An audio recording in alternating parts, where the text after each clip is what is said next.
Muy bien, abran su Biblia por favor al primer libro de los Reyes, capítulo 19. Y mientras ustedes abren su Biblia a esa porción de la Escritura, oramos una vez más y ponemos el estudio en las manos del Señor.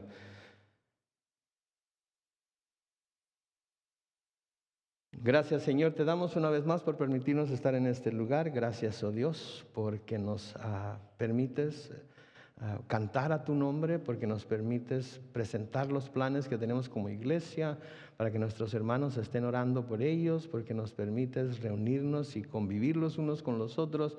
Pero más importante que todo, gracias porque nos permites que todos juntos abramos tu palabra, la estudiemos juntos y veamos lo que tienes para tu iglesia en esta tarde y para cada uno de nosotros individualmente. Así es que, como siempre lo haces, oh Dios, por el poder de tu Espíritu, háblanos, enséñanos, muéstranos.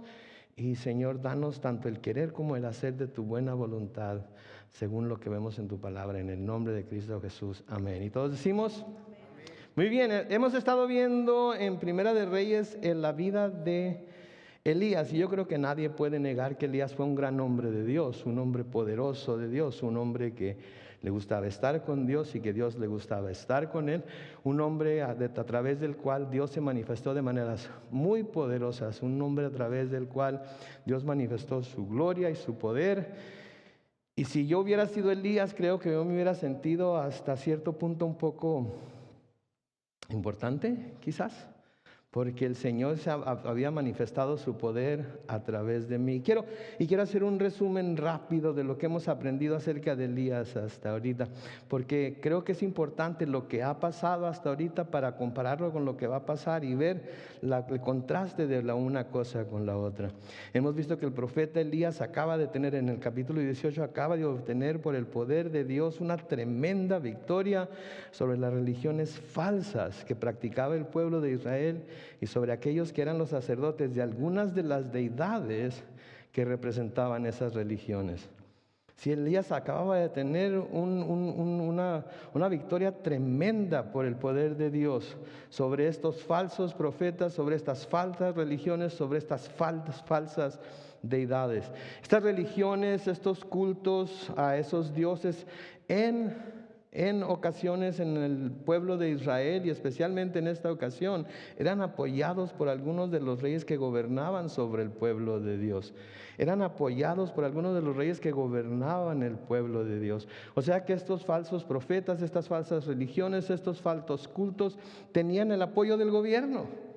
Tenían el apoyo del gobierno, y porque tenían el apoyo del gobierno, la gente tenía la tendencia a seguir lo que se le estaba presentando, porque si el rey, las reinas y los gobernantes y los que están a cargo, sí, están siguiendo estas enseñanzas, están adorando a estos dioses, entonces quiere decir que de alguna manera nosotros también debemos adorarlos, debemos darles culto. ¿Recuerdan en el enfrentamiento que Elías tuvo con Ahab, cuando Ahab lo acusa de andar perturbando a Israel? Él le dice, lo acusa, le punta con el dedo, tú eres el que andas perturbando a Israel. Si miran ahí en su Biblia, en el capítulo 18 de Primera de Reyes, en los versículos 18 y 19, dice, y Elías le respondió cuando Ahab lo estaba acusando de estas cosas: yo no ando perturbando a Israel.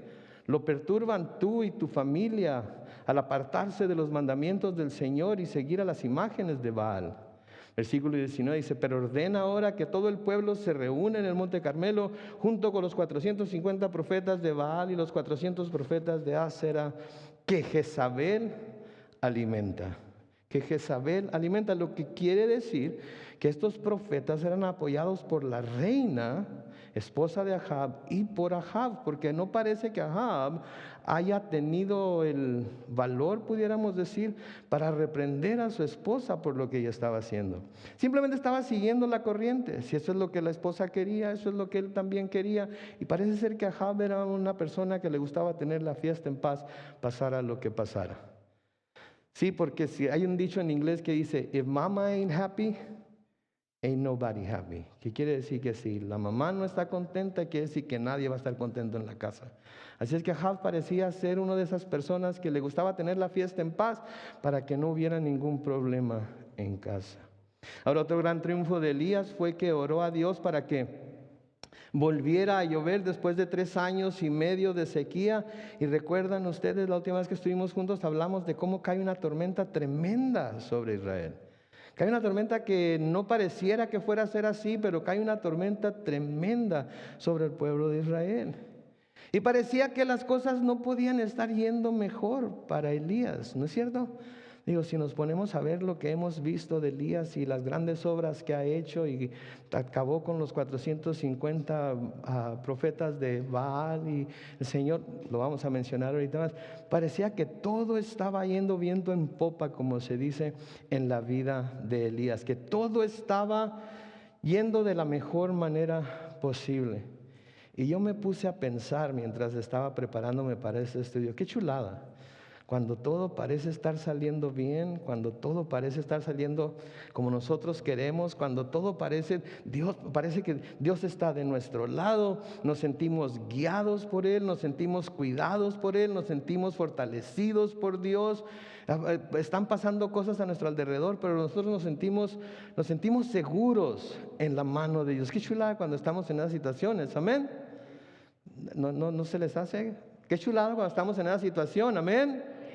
Amén, estamos contentos, estamos gozosos, todo está yendo bien, no hay ningún problema, Dios se está manifestando poderosamente a nuestro favor. Pero ¿cuántos sabemos que a menudo después de estos tiempos de victoria viene un nuevo tiempo de prueba? Después de estos tiempos de victoria viene un nuevo tiempo de prueba. A veces viene inmediatamente, a veces tarda algunas semanas, a veces tarda algunos meses. A veces me puedo aventurar a decir que tarda hasta años. Pero creo que todos nosotros hemos tenido ciertos años, yo recuerdo algunos años no muy recientes, en los que todo parecía estar tranquilo, todo parecía estar bien. Pero luego vuelve, entramos de nuevo a un tiempo de prueba. Y lo que sucede a veces cuando esto sucede es que nos entra el temor. Nos entra temor, aunque ya hemos tenido los tiempos de victoria, tiempos de refrigerio, tiempos en la que Dios se ha manifestado en nuestra vida, vienen estos nuevos tiempos de prueba y nos entra temor. Y podemos inclusive hasta llegar a tener ciertas dudas acerca de dónde está Dios en estas nuevas pruebas que estamos pasando, porque parece ser que estas nuevas pruebas que estamos pasando quizás sean mucho más difíciles de llevar que las pruebas que habíamos tenido hasta entonces. Entonces nos entra el temor, nos entra la duda y a menudo podemos caer hasta en la depresión. Podemos caer a estar en un estado de depresión. Yo he sentido la depresión un par de veces, le doy gracias a Dios por ello, porque las 2 veces que lo he sentido bárbara. Y las 2 veces tuvieron que ver con mi esposa.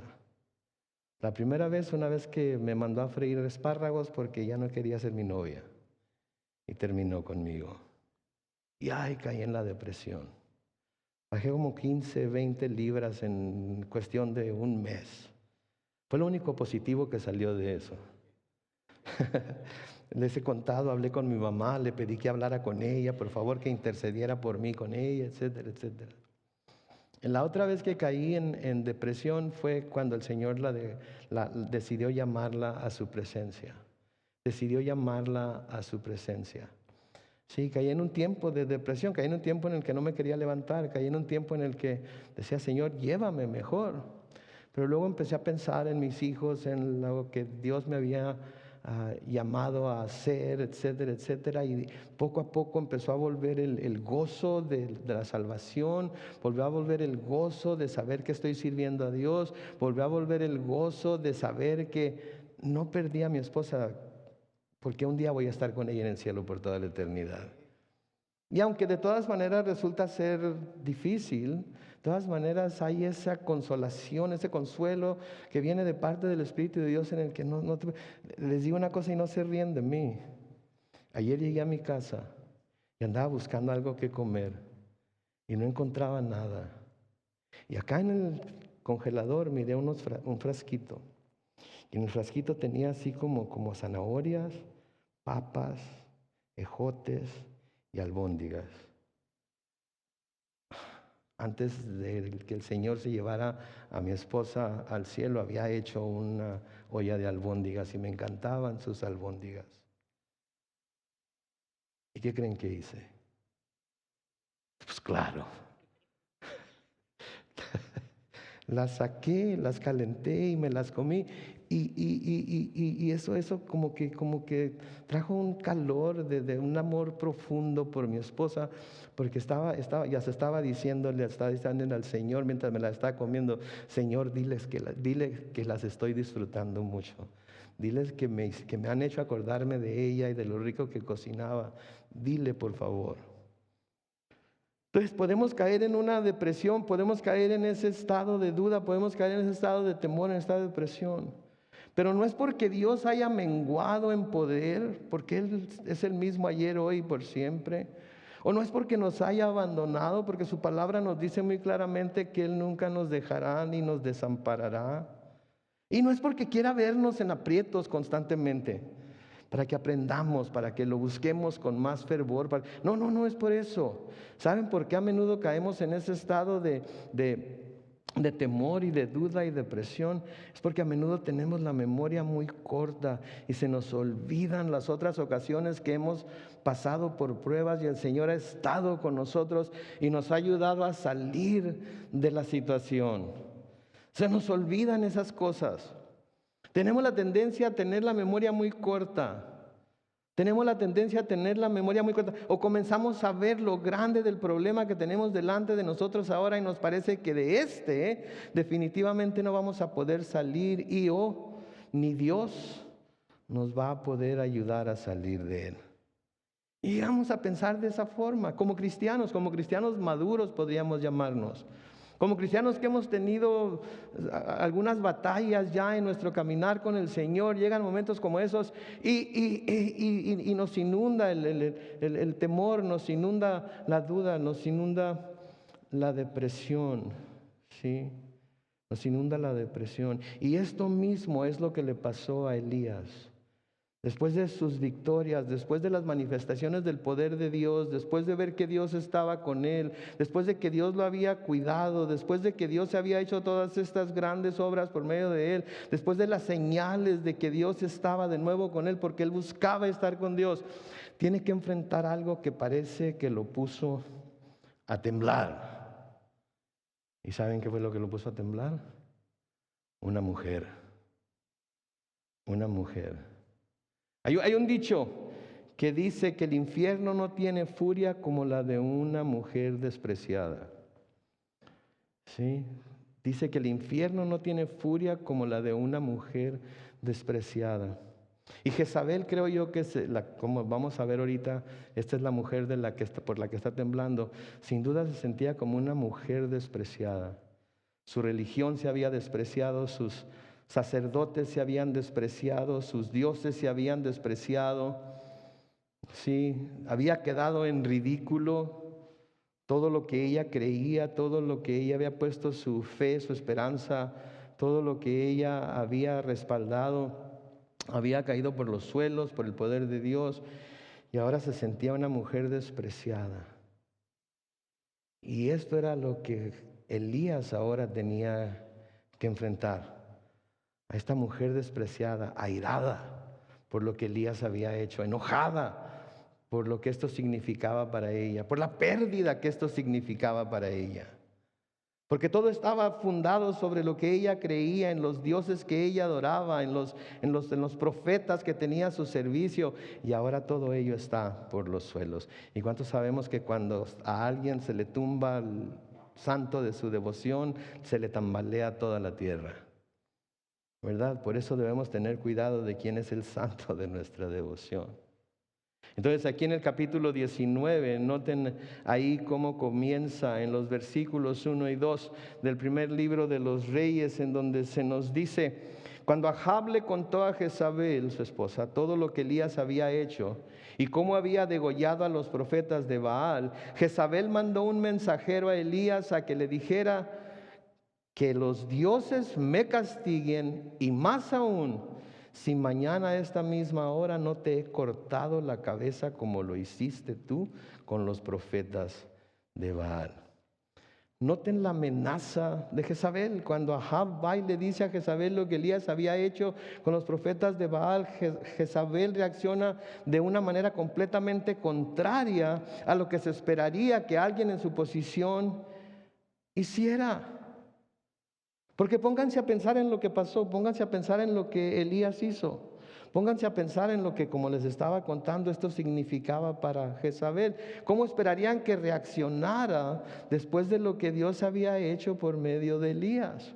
Después de ver que sus sacerdotes habían quedado en ridículo, después de haber visto que el sacrificio que sus sacerdotes habían estado pidiendo a su Dios que enviara fuego para consumirlo, no sucedió, y que Elías orando al Señor pidiendo exactamente lo mismo sí sucedió. ¿Cómo esperarían que reaccionara después de lo que Dios había hecho por medio de Elías?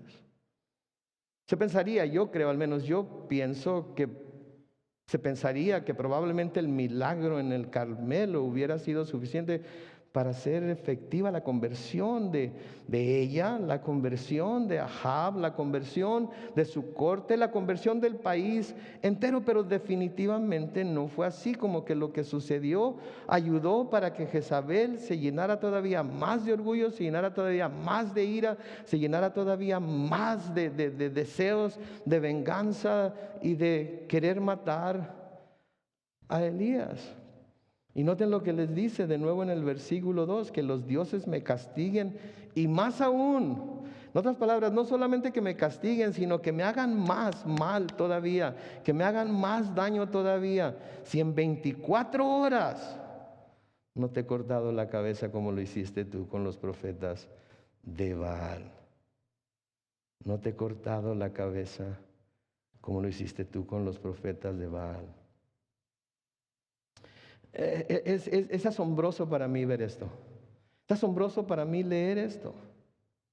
Que todos sus profetas están, o cuando menos los 450 de Baal, están muertos con la cabeza cortada por Elías.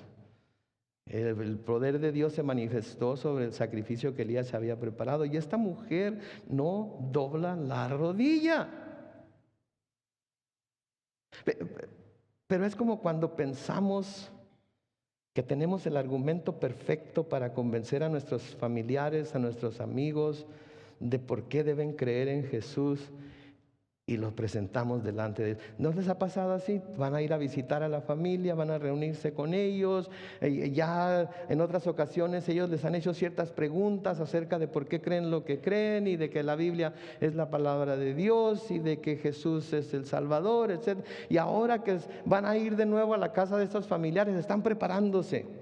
Porque ya saben lo que viene, ya saben las preguntas que van a venir, ya saben los argumentos que van a presentar. Y ustedes se están poniendo de antemano, ya están también tomando notas, están apuntando, están que quieren, pues, piensan en todas las preguntas que les pueden hacer. Y se preparan de cabo a rabo para contestar cualquier pregunta. Y ahora sí, van a tener que decidir lo uno o lo otro. No va a haber vuelta de hoja, no me voy a enojar, no me voy a acelerar, les voy a presentar la verdad, y si no la ven es porque definitivamente están ciegos, y no hay peor ciego que el que quiera ver, el que no quiere ver, perdón. Y llegan y vienen todos preparados y con la espada desenvainada, ya tienen el app de Biblia en el teléfono listo para ir, y les presentan sus argumentos. ¿Y qué pasa? Nada. A nadie le interesa escuchar. Todos están demasiado enfiestados. Todos están demasiado envueltos en sus propias preocupaciones y sus propias actividades, y toda esa preparación sirvió para nada. Eso es lo que sucedió, me imagino yo, con Elías. Y después de todo aquello, ahora viene esta mujer y le dice: ¿sabes qué? 24 horas. Y si no lo hago, que los dioses me hagan más a mí. Ahora, parece ser que Jezabel ni siquiera prestó atención a lo que había pasado con el altar. Ni siquiera prestó atención a lo que había pasado con el sacrificio y el fuego que Dios hizo caer del cielo. Porque recuerden, Ahab le contó a Jezabel todo lo que Elías había hecho. Le contó todo, eso es lo que nos dice en el versículo 1, que le contó todo lo que Elías había hecho, todo lo que había mandado a hacer, se lo contó todo, pero parece ser que Jezabel solo quedó su vista, su atención quedó en que Elías había degollado a los profetas de Baal. Elías le había tumbado al santo de su devoción. Elías había hecho que su religión se viera mal delante de todo el pueblo, y ahora quizás el pueblo querría volver a adorar a Jehová como lo hacían antes. Se le comprobó a Jezabel que lo que ella creía no era lo correcto, que Baal no era Dios, que Jehová era Dios y que no había otro Dios como el Dios de Abraham, Isaac y Jacob. Y es curioso ver cómo hay gente que ve de Dios solo lo que quiere ver y señala lo que Dios hace que no les gusta a ellos, pero pasan por alto todo lo que Dios hace para manifestar su poder y su gloria, tan solo por no querer reconocerlo como Dios. ¿Se dan cuenta de eso? ¿Se dan cuenta que hay mucha gente que pasa por alto los milagros que Dios hace? Pasa por alto las oraciones contestadas, pasa por alto las grandes y maravillosas obras que ha hecho, como salvarnos y transformar nuestra mente y nuestro corazón y hacernos criaturas nuevas, y solamente se fija en todas las cosas que no le gustan de Dios, en todas las cosas que de acuerdo a ellos Dios no debería hacer o que Dios debería hacer pero no hace. Y pasan por alto todo lo que Dios hace para manifestar su poder y su gloria delante de ellos, tan solo porque por no reconocerlo como Dios. Y esto parece ser que fue lo que hizo Jezabel. Pasó por alto todo lo que Elías había hecho, pasó por alto todo lo que Dios había hecho, y solo se fijó en que sus sacerdotes habían sido muertos. Digo, piensen lo que hizo Dios. Hizo llover fuego del cielo, consumió la madera, consumió el sacrificio, lamió el agua que se había derramado sobre el altar y que había llenado la zanja que habían hecho alrededor del altar. ¿Y cuál es el problema de Jezabel de nuevo? Que mataron a sus sacerdotes, mataron a sus profetas. Sí, esto me recuerda tanto al Señor Jesucristo cuando anduvo aquí en la tierra. Porque cuántas señales hizo el Señor Jesucristo, cuántas sanidades, cuántos endemoniados liberó de los demonios, cuántos leprosos limpió, cuántos ciegos les devolvió la vista, cuántos mudos les permitió volver a hablar, a cuántas personas alimentó con unos cuantos panes y unos cuantos peces, caminó sobre el agua. Pedro lo llamó a que caminara con él. Sí, hizo tantas cosas, y los fariseos se rehusaban a considerar la posibilidad de que fuera el Hijo de Dios como él decía que era. En el Evangelio según San Juan, en el capítulo 10, Juan 10, en los versículos 27 al 33, leemos esto. Vamos a ver si lo ponen en la pantalla. Sí, ahí está. Juan capítulo 10, los versículos 27 al 33. El Señor Jesucristo hablando dice aquí: las que son mis ovejas oyen mi voz, y yo las conozco y ellas me siguen. Versículo 28, y yo les doy vida eterna y no perecerán jamás, ni nadie las arrebatará de mi mano. Versículo 29, mi Padre que me las dio es mayor que todos y nadie las puede arrebatar de la mano de mi Padre. Y luego noten el versículo 30, el Padre y yo somos uno. Versículo 31. Y entonces los judíos volvieron a tomar piedras para apedrearlo. Pero Jesús les respondió: yo les he mostrado de mi Padre muchas buenas obras. ¿Por cuál de ellas me apedrean? Noten el versículo 33. Los judíos le respondieron: no te apedreamos por ninguna buena obra, sino por la blasfemia, porque tú eres hombre, pero te haces Dios. ¿Qué están diciendo aquí los fariseos? ¿Qué están diciendo aquí los judíos? Sí, vamos a ignorar todas las señales que de alguna manera podrían probar que eres el Hijo de Dios, por lo tanto, igual a Dios, y nos vamos a concentrar en lo que no nos gusta que dices, en lo que no nos gusta de ti, en las cosas que no nos caen bien de ti. Vamos a hacer a un lado todas las señales y nos vamos a concentrar nada más en las cosas que no podemos pasar en ti. Sus familias que nos conocieron, nuestras familias que nos conocieron antes de caminar con Jesús y después de caminar con Jesús, ¿han visto el cambio en nuestra vida? ¿Han visto los cambios en nuestra manera de pensar, en nuestra manera de sentir, en nuestro estilo de vida, en la música que ahora escuchamos, en los libros que ahora leemos, en el interés que ahora tenemos en Dios y en su palabra y en ser parte de su pueblo y no en las cosas en las que andábamos antes? ¿Lo han visto? ¿Lo han reconocido? ¿Lo han aceptado? ¡Wow! ¿Qué diferencia entre el Carlos de hoy y el Carlos de hace 30 años? En más de una manera, pero mente, corazón, servicio al Señor, etcétera, etcétera. Pero ¿saben qué? Todo eso lo hacen a un lado. Porque todavía hay cosas que ellos consideran que Dios hace que son injustas. Porque todavía hay cosas que ellos consideran que Dios hace que no deberían ser así. Porque todavía tienen problemas para creer que el Señor era quien dijo ser. Y así pasó con los judíos cuando el Señor les dice, por cuáles muchas buenas obras de mi Padre les he mostrado, por cuál de ellas me apedrean. De nuevo el versículo 33, los judíos les respondieron, no te apedreamos por ninguna buena obra, sino por la blasfemia, porque tú eres hombre, pero te haces Dios. Vamos a ignorar todo lo que haces, vamos a ignorar todas las señales, vamos a ignorar a toda la gente que has ayudado, vamos a ignorarlo todo y nos vamos a concentrar en lo que no nos gusta de ti, te vamos a matar a pedradas. Tremendo, ¿no creen? Tremendo. Ahora, noten la reacción de Elías a las amenazas de Jezabel. Los versículos 3 y 4. Noten por favor lo que hace Elías. Al verse en peligro, Elías clamó al Señor y le dijo que manifestara su gloria una vez más para que Jezabel tuviera la oportunidad de verla y arrepentirse. Eso es lo que dice su Biblia. No dice, al verse en peligro, Elías huyó para ponerse a salvo. Se fue a Berseba en la región de Judá y allí dejó a su criado. Se internó en el desierto y después de caminar todo un día, se sentó a descansar debajo de un enebro.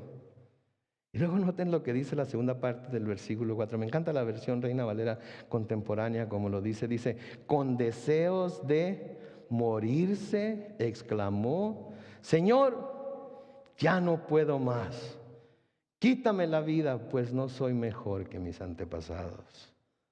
¿Se dan cuenta ustedes? Este gran hombre de Dios, este hombre poderoso, este hombre que oró para que no lloviera durante 3 años y medio y no llovió y luego volvió a orar para que volviera a llover y volvió a llover y cayó una gran tormenta. Al verse en peligro, huye para ponerse a salvo.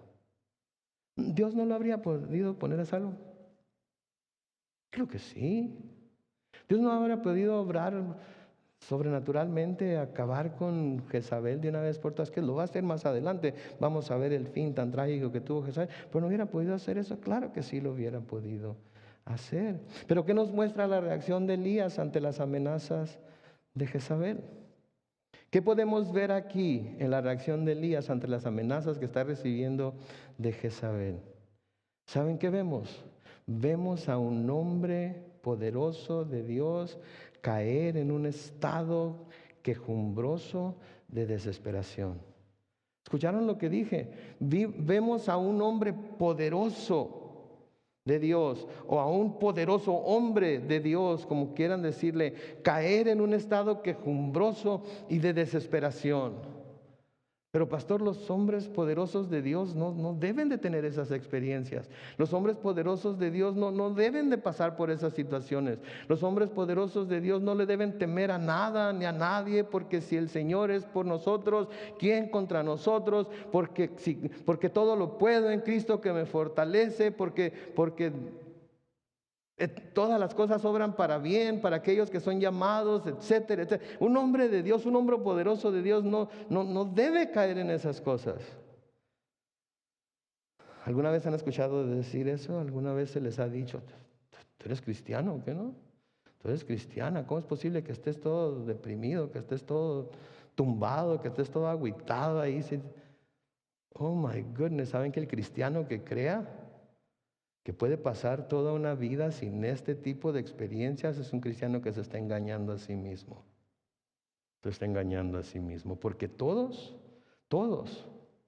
¿sí? De alguna manera o de otra, en algún tiempo de nuestra vida u otra, vamos a pasar por tiempos muy difíciles. Y nos van a tocar tiempos así como los de Elías enfrentándose a Jezabel.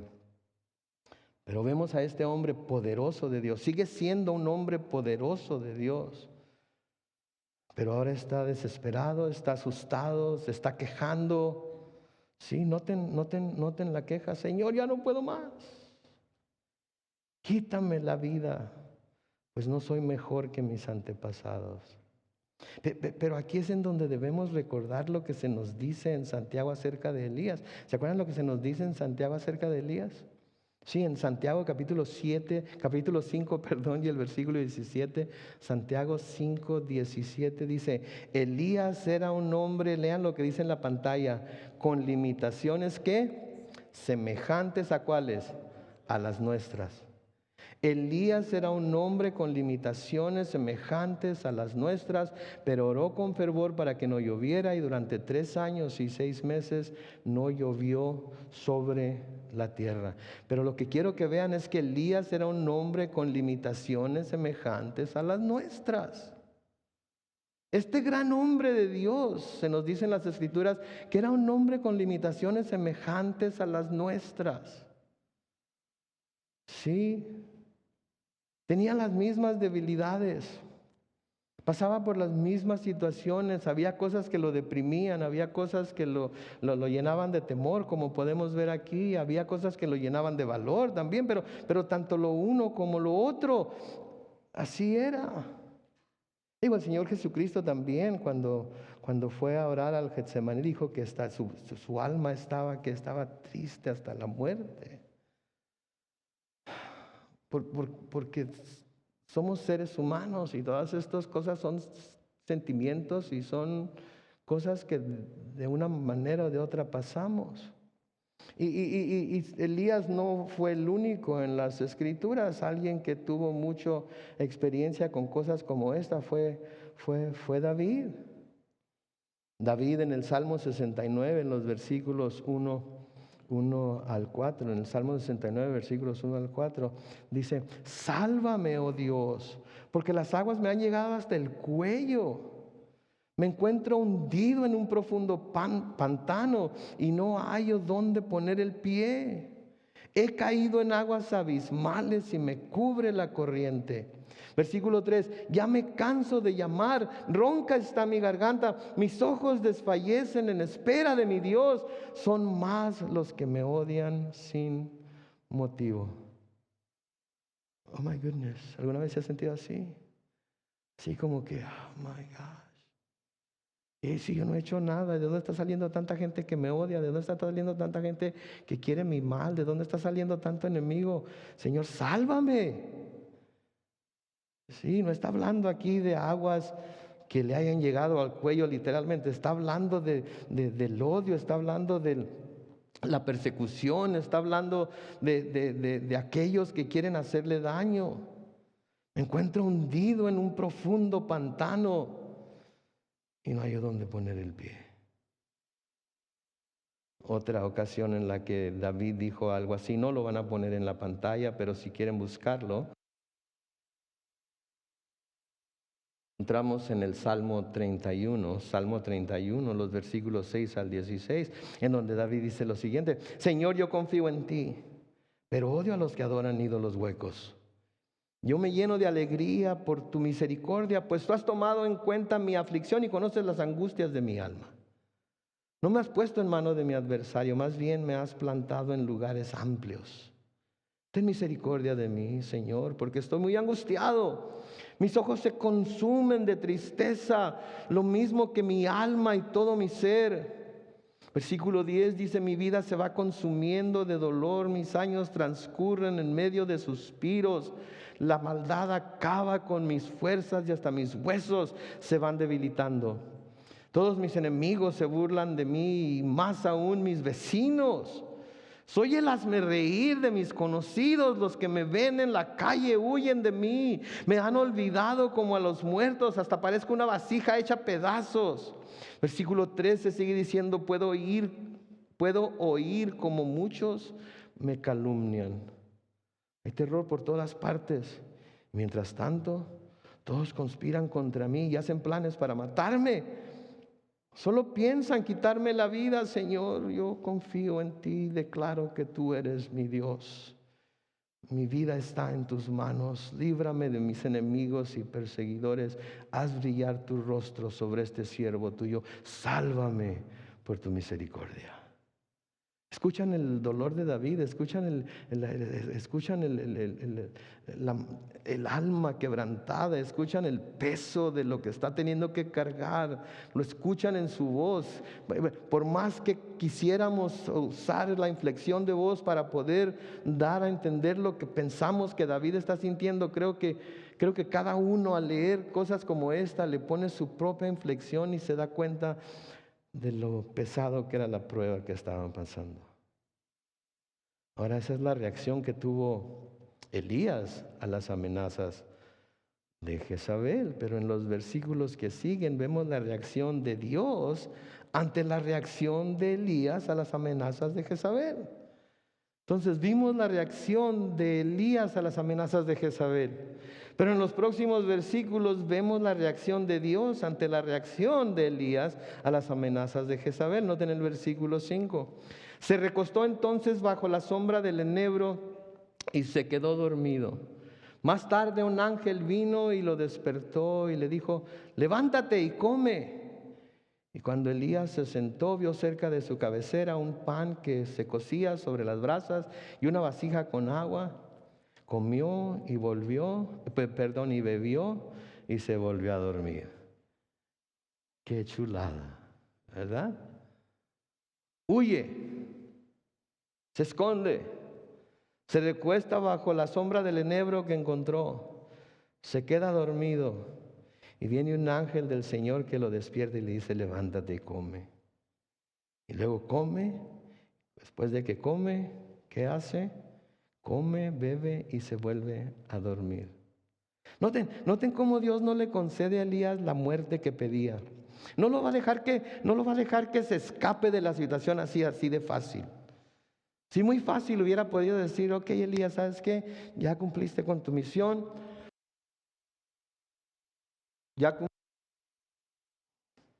Ya cumpliste con lo que tenías que hacer, ya hiciste lo que ibas a hacer, entonces ahora ya vente a mi presencia, no te preocupes, no voy a dejar que Jezabel haga nada.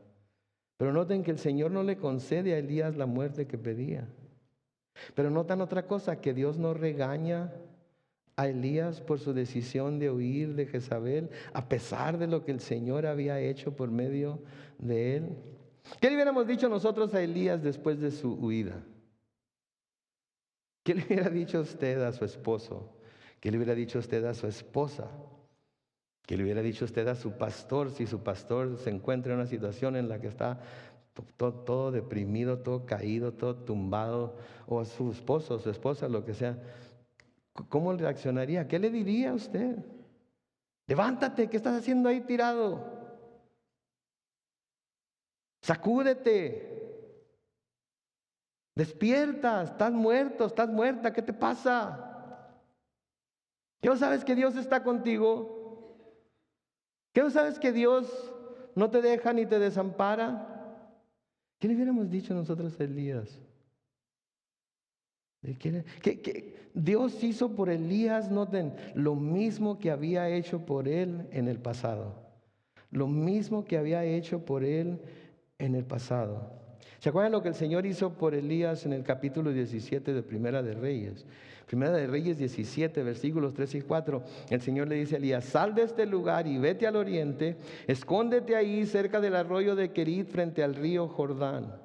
Saciarás tu sed en el arroyo y ya he mandado a los cuervos que te lleven de comer. ¿Se acuerdan cuando estudiamos eso? Iba a ser la sequía, no iba a haber nada que comer y el Señor le dice, no te preocupes, no te preocupes. Vete al oriente, escóndete ahí, cerca de Kirit, frente al Jordán, ahí vas a tomar agua del arroyo y yo ya he mandado cuervos que te lleven de comer. ¿Qué hace? Suple para sus necesidades. Y le dice que huya, pero suple para sus necesidades. En los versículos 8 y 9 del primer libro de Reyes, capítulo 17, dice: la palabra del Señor vino a Elías y le dijo: deja este lugar y vete a vivir por algún tiempo en Sarepta de Sidón. Ya he dispuesto que una viuda que ahí vive, ¿qué te haga? Te dé de comer. Te dé de comer. ¿Qué vemos entonces aquí? Vemos a un gran hombre de Dios siendo milagrosamente cuidado por Dios, velado por Dios, sustentado por Dios, fortalecido por Dios en uno de sus momentos de mayor debilidad. ¿Se dan cuenta de eso? Este es uno de los momentos de mayor debilidad de Elías. ¿Y quién está ahí para suplir sus necesidades? ¿Quién está ahí para darle de comer? ¿Quién está ahí para fortalecerlo? ¿Quién está ahí? Dios. Dios. Dios no estaba enojado con Elías. Dios no estaba decepcionado de Elías porque tuvo temor, porque oyó, porque se escondió. Dios no se decepcionó de Elías porque parecía que se le había olvidado todo lo que el Señor había hecho por medio de él anteriormente. No, lo sustenta, le da de comer. Sí, un ángel viene y fresquecita la torta ahí sobre las brasas. De nuevo, recuerdos, cuando mis padres estaban haciendo su casa en Mexicali y todos los albañiles llegaban como a las 5 de la mañana a la obra y prendían unos leñitos ahí antes de comenzar. Y prendían fuego y dejaban que el fuego consumiera las leñas, las astillas, y luego quedaban nada más los carboncitos encendidos, y luego los albañiles agarraban sus taquitos de frijoles en tortillas de maíz y los ponían sobre las brasas para que se calentaran, y luego los levantaban y les quitaban la ceniza y les echaban salsita y nos decían a mí y a mi hermano: ¿quieren? Y nosotros les decíamos: ¿quieren? Se murió. Danos lo mató, ¿verdad? Y así está Elías dormido ahí bajo este arbusto y de repente un ángel viene y le dice: Elías, ¿sabes qué? Levántate y come. Y se sentó a comer y vio que se estaba cociendo a las brasas aquí. Había una vasija de agua y comió y bebió y se volvió a dormir. Entonces vemos aquí a un gran hombre de Dios siendo milagrosamente sustentado, fortalecido, alimentado por Dios en uno de sus momentos de mayor debilidad. Hace algunas semanas estudiamos en Mateo capítulo 12 y el versículo que estudiamos es una cita de Isaías 42, versículo 3, pero en Mateo 12, versículo 20, hablando del Señor Jesús, e Isaías también hablando del Señor Jesús, dice: no quebrará la caña cascada, ni apagará la mecha humeante hasta que haga triunfar la justicia. Eso es lo que se nos dice del Señor Jesucristo en Mateo 12:20, en Isaías 42:3. No quebrará la caña cascada ni apagará la mecha humeante hasta que haga triunfar la justicia. Y saben que esto nos habla del carácter dócil de nuestro Dios, de nuestro Jesús. Porque nos dice: una caña cascada no quebrará. Una caña es una planta frágil. Y más si la caña está cascada. Jesús, nuestro Dios, lidia dócilmente con las cañas cascadas, como lo somos nosotros, para no terminar quebrándonos. ¿Ustedes creen que Elías se sentía como caña cascada? ¿Ustedes creen que se sentía como que no valía nada? ¿Ustedes creen que se sentía como el más débil de todos los hombres? Pero el Señor, como una caña cascada, lo cuida, le da de comer, le da de beber. Y luego noten que dice que no apagará la mecha humeante. La mecha era lo que se encontraba en las lámparas de aceite y era lo que se encendía para que la lámpara diera luz. Si esa mecha estaba ya casi consumida, ¿sí? Estaba toda llena de ceniza, etcétera, no iba a dar luz. Pero si esa mecha se toma, se limpia, se corta, se pone lo suficientemente profundo en el aceite para que vuelva a absorber aceite, ¿saben qué hace? Brilla, brilla. ¿Sí? Y eso es lo mismo que el Señor hace. Eso es lo mismo que el Señor hace. ¿Ustedes creen que Elías se sentía como una mecha humeante? Que ya le quedaba muy poco. Ya no podría aguantar mucho más. Por eso le pide al Señor que acabe con su vida mejor. Por eso le pide al Señor que ya, Señor, ya no puedo más. Dios ve el valor de una caña cascada aun cuando nadie más lo puede ver. Dios ve el valor de una mecha humeante aun cuando nadie más lo puede ver. Y somos valiosos para Él aun cuando nos encontramos en situaciones como en las que Elías se encontraba. En el versículo 7 de Primera de Reyes 19 dice: pero el ángel del Señor volvió por segunda vez y lo despertó y le dijo: levántate, come, que todavía tienes un largo camino para recorrer. Y Elías comió y bebió y recuperó sus fuerzas. Noten por favor el cambio que hubo en Elías, de quererse morir, de estar ahí todo deprimido, todo tirado. Elías, por el sustento de Dios, comió y bebió y recuperó sus fuerzas. Y con aquella comida pudo caminar durante 40 días con sus noches hasta llegar a Horeb, al monte de Dios. ¿Saben qué, mis hermanos? El Señor no había acabado con Elías. Aún había cosas para que Elías hiciera y no lo iba a dejar hasta que Elías hiciera todo aquello para lo que Dios lo había llamado. ¿Saben que el Señor nos ha llamado a todos y cada uno de nosotros para hacer ciertas tareas, para hacer ciertas hazañas, para hacer ciertas cosas, y no nos va a dejar hasta que hayamos llevado a cabo todas y cada una de las obras para las que nos ha llamado a hacer? Amén. Y por eso cuando tenemos batallas delante de nosotros, cuando tenemos este tipo de situaciones delante de nosotros, debemos tener la misma actitud que David tuvo antes de enfrentar a Goliat. ¿Se acuerdan cuando David iba a enfrentar a Goliat? ¿Se acuerdan que se enojó porque nadie en Israel iba y se le ponía al tú por tú, y va y le dice al rey que él va a ir a pelear contra Goliat? Y de nuevo no lo van a poner en la pantalla, pero lo pueden ustedes leer en el primer libro de Samuel, en el capítulo 17, comenzando con el versículo 32, en donde dice: entonces David le dijo a Saúl que no se desanime nadie por causa de este filisteo, hablando de Goliat. Este siervo tuyo, hablando de sí mismo, irá a pelear contra él. Pero Saúl le dijo: no creo que puedas pelear contra él, pues todavía eres muy joven y él ha sido un guerrero desde su juventud. Y noten lo que David le responde en el versículo 34. David le respondió: sí, yo soy pastor de las ovejas de mi padre, pero cuando un león o un oso viene a llevarse algún cordero del rebaño, yo salgo tras el león o el oso y lo hiero y lo libro de sus fauces. Noten lo que dice la segunda parte del versículo 35. Si el animal me ataca, con mis manos lo agarro por las quijadas y lo hiero hasta matarlo. Versículo 36.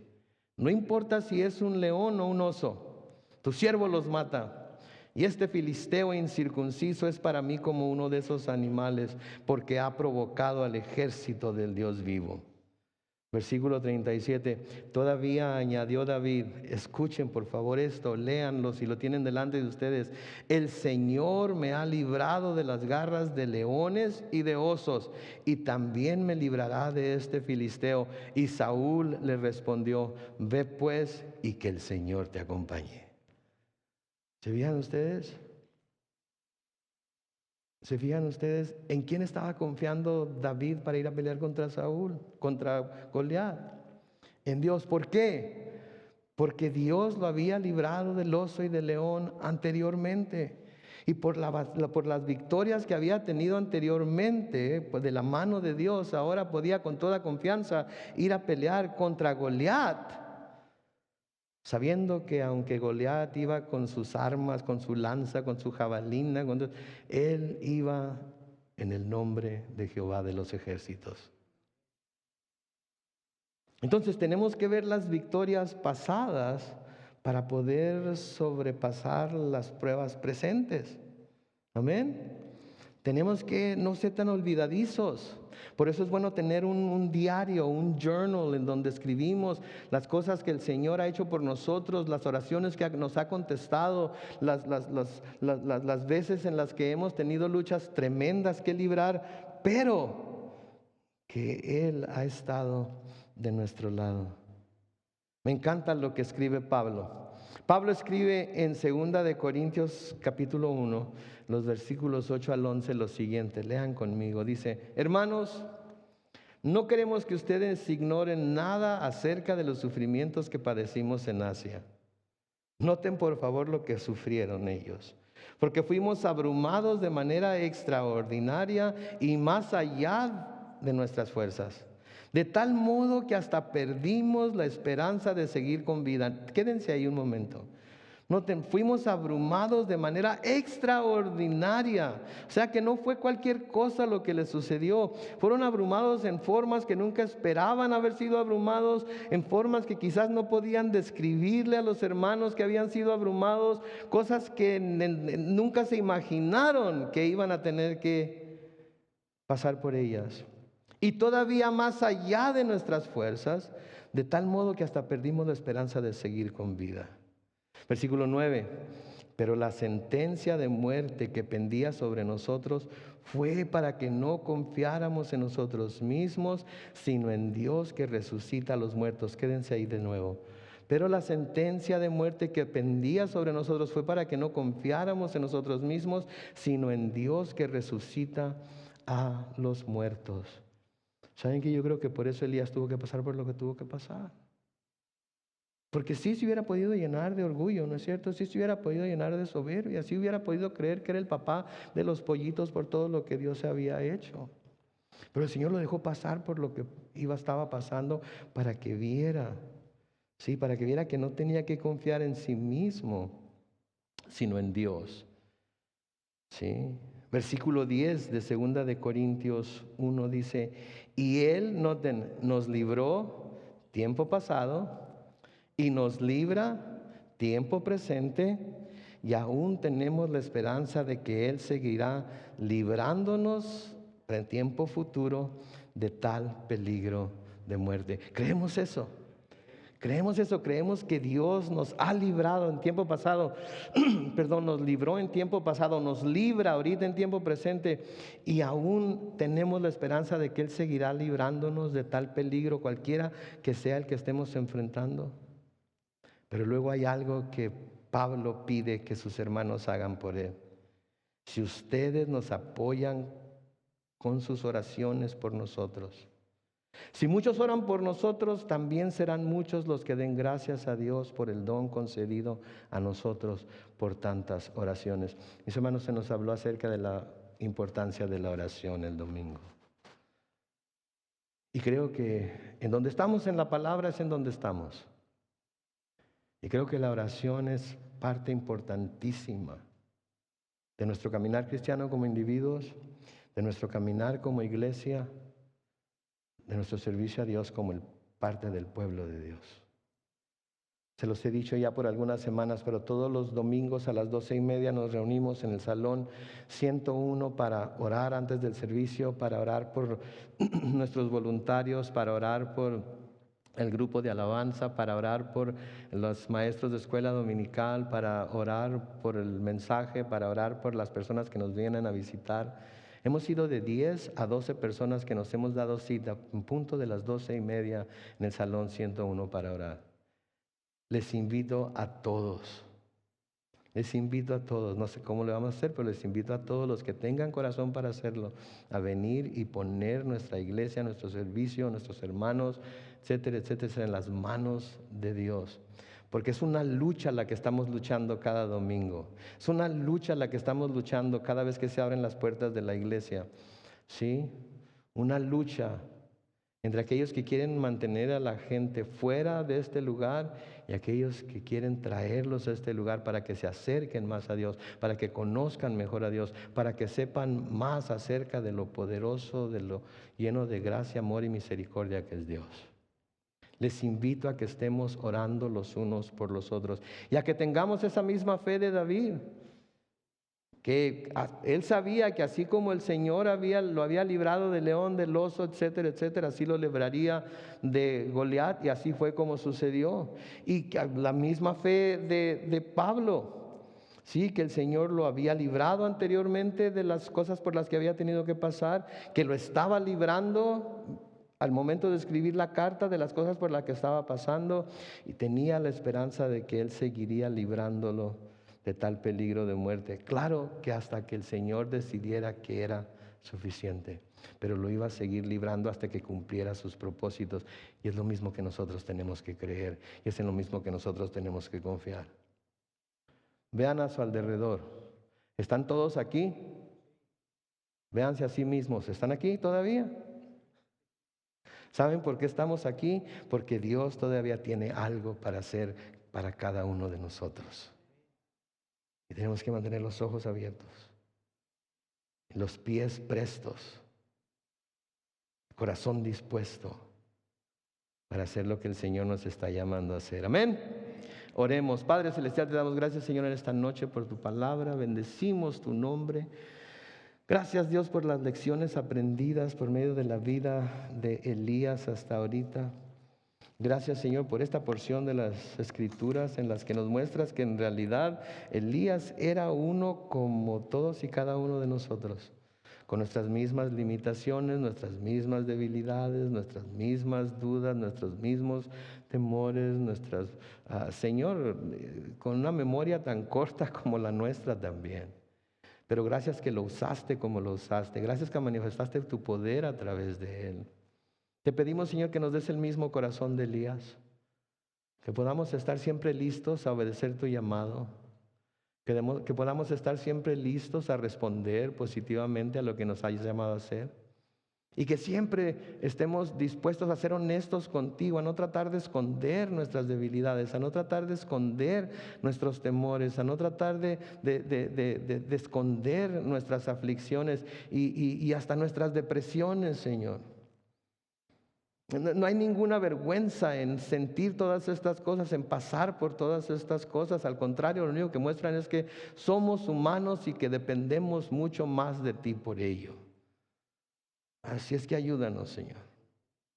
Ayúdanos a reconocer tu mano de gracia sobre nuestras vidas y ayúdanos a reconocer que tú eres soberano.